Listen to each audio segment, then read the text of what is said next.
Lovey. Come on, Lovey. Come on, Lovey. Ah! Sorry, folks. Relocating a goat from one group of goats to another. Goats want to be with other goats. Period. She was not wanting to leave her regular herd that she's been with for a while, but as soon as she figured out I'm taking her over here, now she can't wait to get over here because she wants to be with goats. Goats are a herd animal. Come on. They want to be with other goats. So, I had to put her on a leash to get her to leave the others. And come on. Go on. Go on. There you go. He's got to check her out.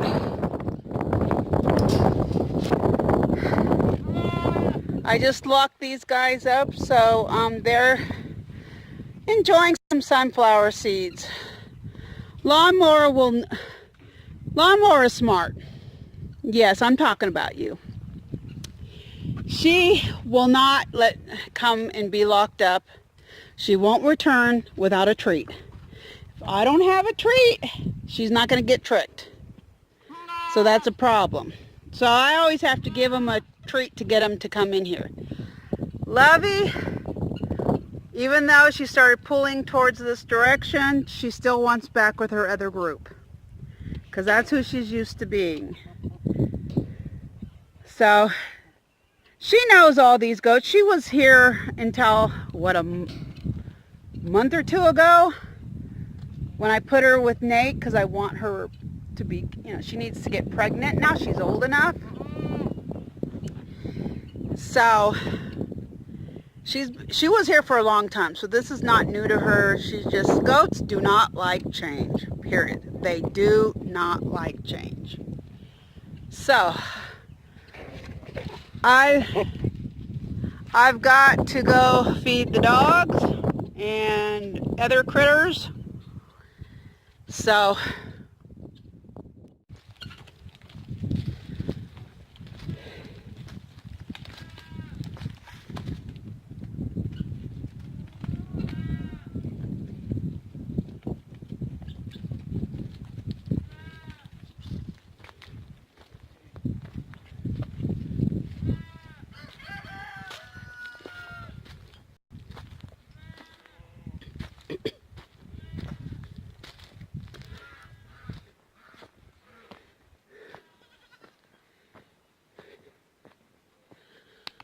I actually love watching the goats graze out in the fields. On a day, often in the mornings, I'll just look out the window at them. I just love it. It's their natural habitat. At the same time, though, this area is not fenced, so there is dangers. And so I'm apprehensive about letting them out to graze too, because this group, they often will go around the fence over to the neighbor's property, and I'm trying to block it off, but it's not blocked off yet.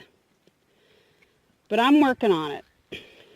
So you might ask me, if I'm afraid of them going over to the neighbors, why am I letting them out at all? Well, the fact is, I'm almost out of food. They need alfalfa. They need hay. If they can't graze, and in their paddock, it's grazed, there's nothing for them to eat. They've grazed it down to the very, as low as possible. Whereas out here, there is so much food available. It's lots and lots of food. The problem is it's not fenced, and they can go to the neighbor's property, they can run off. I mean, they'll come back, but I don't want them even going to the neighbor's property. And so I'm left with no choice but to let this group out to graze, even though I really don't want to let them out to graze. I don't have a choice. And the problem isn't, yeah, it's financial, but it's more than that. For the past couple weeks, the feed store in my town, the town closest to me, hasn't had any alfalfa at all. I buy alfalfa in square bales. That's the way it is sold. And that's how I can haul it. They don't sell any other kind of hay in square bales. So around in this part of Texas, your main other choice is coastal. And some feed stores that are, all of which are an hour away, will sell coastal in square bales. The small ones that I can throw in my truck and bring home. It also comes in round bales, and that's basically $100 or more. The local feed store does sell round bales, and it's well over $100. I have no way to transport that home. My truck will not hold it, a round bale. My trailer is broken. I can't really use it. I could put a round bale on the trailer, but then I have no way to get it. I'd have to undo it in chunks or something. I couldn't put a whole round bale in the paddock for them. And so the only other way I could get it home, because I cannot use my trailer at the moment, would be to pay for delivery. And they want like I think they said $150. It was actually more money for delivery than it was for the actual hay. So we're basically talking about $300 for one bale of one round bale of coastal hay. I don't have that kind of money. I just don't have it. I don't have the 40. Last week I got paid for a job I had done. And so I went to the town about 60 miles away, 55 miles to the feed store. And I bought some alfalfa. To fill up my tank, it was $40. And I was almost on empty. So I don't have $30-40 to waste every week going all the way to buy, and to spend that much again on alfalfa.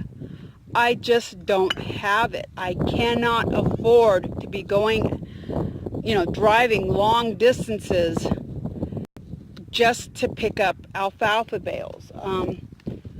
I have told friends who have pickup trucks and could help me of the need, but honestly, a lot of people,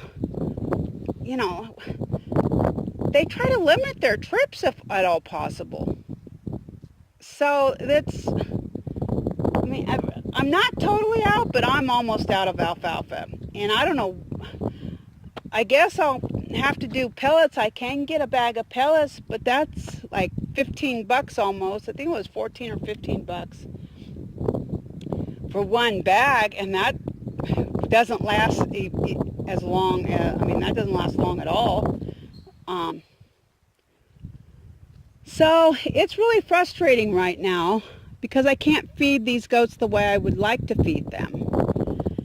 And I wish I could let these guys out without worrying that they're going to go around the fence down here all the way and over to that property there. And I don't want them over there. I do not want them over there. And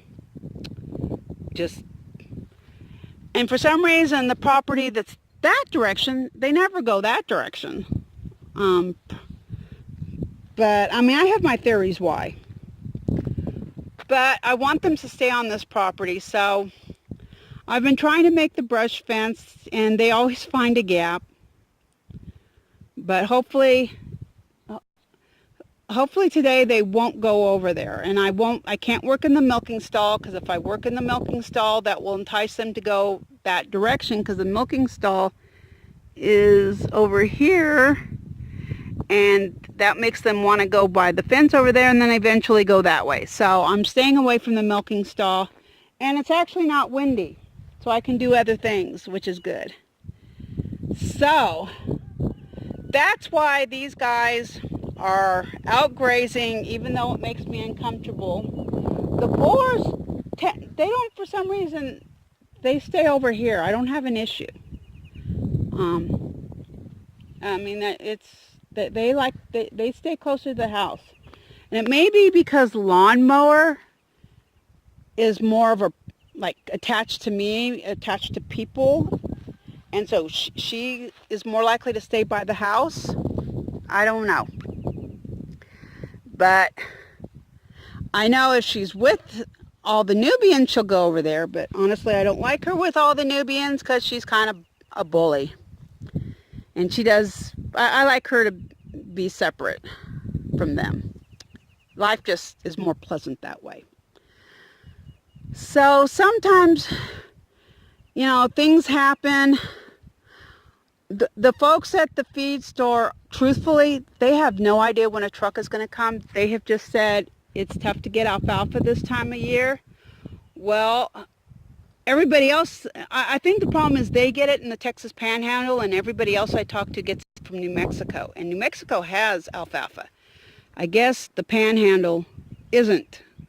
You know, it's probably still too cold to grow it, you know, for this new spring crop to grow. Whereas maybe where it's grown in New Mexico, it's more available. I don't know. But, you know, I was just in town yesterday buying some feed, and I asked if they had alfalfa yet, and they said no.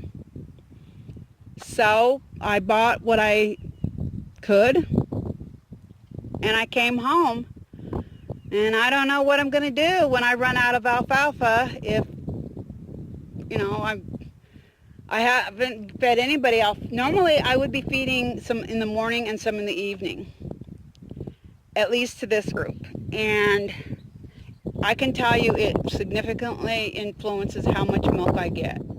Because of the shortage of alfalfa, I'm only getting half the amount of milk. I mean, it is very noticeable how little milk I get compared to how much I get when they're getting all the alfalfa I normally would feed them. So it's affecting me in a lot of ways. So that's just one thing. If you're thinking of getting into a particular type of animal, that you want to raise goats, or you want to raise sheep or cattle, or whatever it is you want to raise, hogs, whatever, find out from your feed stores, what do they sell? The feed stores that are closest to you. Are you going to be able to have a continuous supply of food for them? If there's a drought, if there's, you know, do they even sell it? There's like game bird feed. I haven't found a local source. The feed store does not sell any kind of game bird, and I don't even know if I could get them to like special order me a few bags. I mean, I don't need it right now, but if I were like to get into quail, I would need it. So that's just something to think about when you're considering livestock, is what's going to be available to you. And you got to have backup plans. You know, I guess if the next time I go to town, which will probably be later this week, because I need some other things, and if they still don't have any alfalfa at all, I've got to come up with another solution, a different plan. Maybe I don't know if I really don't want to buy goat pellets, but I may be forced to do that. I think their goat pellets is medicated. And that's just, no way. I do not want medicated goat pellets. So there is a second store in town. It sells animal feed, but it does not sell hay, and it's not technically a feed store. So I'll probably have to find out what they have available. I might be able to find something suitable to feed these guys, but it will cost me more than alfalfa will. So I just wanted to share that bit of information with you guys, because there's always something you got to deal with, you know. And right now I can't get hay of any kind to feed these guys. So, you know, that's a difficult situation I'm dealing with. So